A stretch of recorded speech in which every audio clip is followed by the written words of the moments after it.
O bruxismo infantil é um assunto também de muita relevância nos dias de hoje, principalmente pela pandemia. O que é bruxismo? Bruxismo é quando o indivíduo ele range os dentes, causando um barulhinho ou até mesmo um apertamento. Existem alguns sinais que o dentista pode estar observando na criança se existe nos dentes, como por exemplo, um desgaste excessivo.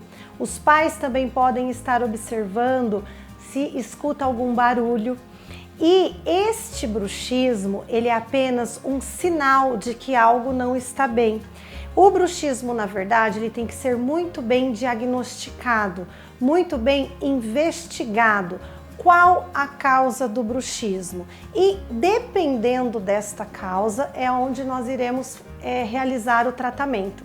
O bruxismo pode estar ligado à parte psicológica, o bruxismo pode estar ligado à parte respiratória, pode estar ligado a alguma medicação que o indivíduo esteja tomando, ou seja, o bruxismo tem que ser muito bem investigado, para daí se planejar como ele será tratado. Nós dentistas podemos ajudar e muito com aparelhos ortopédicos, placas para a proteção desses dentes, ou seja, observou? Venha, agende uma consulta, não espere.